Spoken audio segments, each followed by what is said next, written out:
Bruno Fellouz, vous êtes pharmacien. Qu'est-ce que vous attendez d'Emmanuel Macron ce soir? J'attends qu'il explique, et vous avez tout à fait raison, on a besoin de réponses. La population attend des réponses. Il y a une ambiance anxiogène qui est dans le pays, dans l'Europe, dans le monde, et on n'a pas de réponse. On ne sait rien. On nous donne que des chiffres tous les soirs. À 7h, 7h15, on nous donne des chiffres de morts, de vivants. On a besoin de... On a des questions toute la journée. On nous demande des choses. On n'a pas de réponse. Si vous aviez Emmanuel Macron face à vous, qu'est-ce que vous lui demanderiez? La première question... Moi, je lui demanderais tout de suite, en tant que pharmacien, ouais. Je lui demande, Monsieur Macron, laissez les pharmaciens faire leur travail. Laissez le pharmacien participer à cette crise. Mais c'est pas le cas aujourd'hui? Non, aujourd'hui, on nous a mis de côté.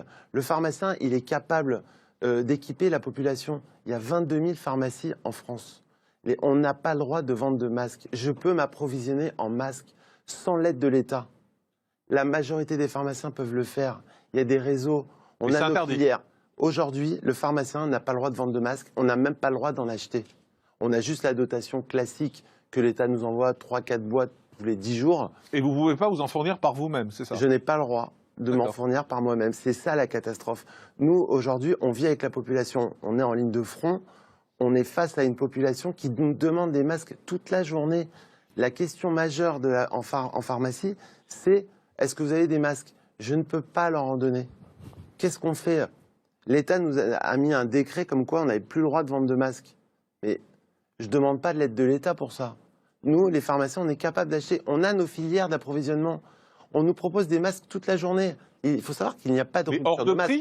Hors de prix? Pas du tout, un prix classique du marché.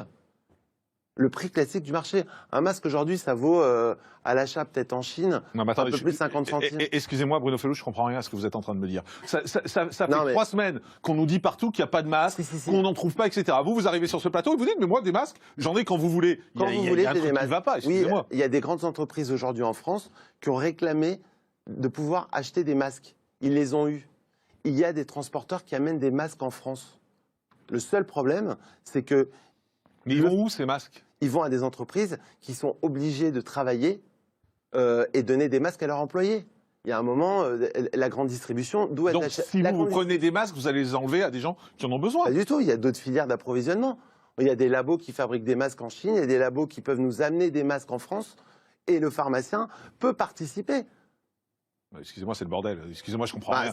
Non, mais docteur Pérez, excusez-moi, je comprends rien à cette histoire. Il y en a ou il n'y en a pas des masques? Mais alors, je suis totalement d'accord avec ce qu'il vient de dire. Moi, aujourd'hui, vous savez, je suis journaliste médical, mais aujourd'hui, je reçois des SMS qui m'expliquent que je peux acheter des masques, qu'on connaît les filières, qu'il existe des producteurs qui sont aux normes européennes. On peut en acheter. Maintenant, pourquoi le gouvernement en achète mais veut les réserver?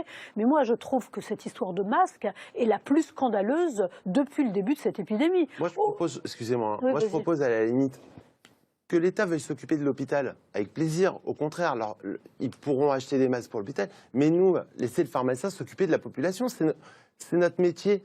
On est là pour la santé publique. Le pharmacien est capable de gérer la crise pour la population, pour les Français. Mais tous les deux sur ce plateau aujourd'hui, vous êtes en train de me dire des masques, on peut en avoir. Il y en a plein, je vous sors des commandes de masques. Il y en a partout. Ben oui, non, mais oui. Non, j'ai pas le droit, je n'ai pas le droit.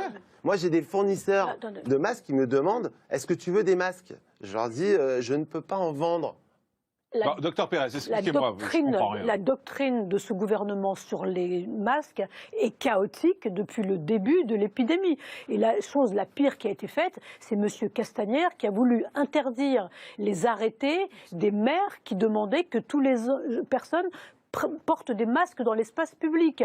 Je trouve que tout ça est délirant. Quand Mme Sibeth Ndiaye explique que les Français ne sauraient pas les porter, c'est délirant, c'est même criminel. Aujourd'hui, dans les revues scientifiques internationales, dans le British Medical Journal par exemple, la semaine dernière, il y a des chercheurs britanniques qui disent « oui, il faut porter des masques ».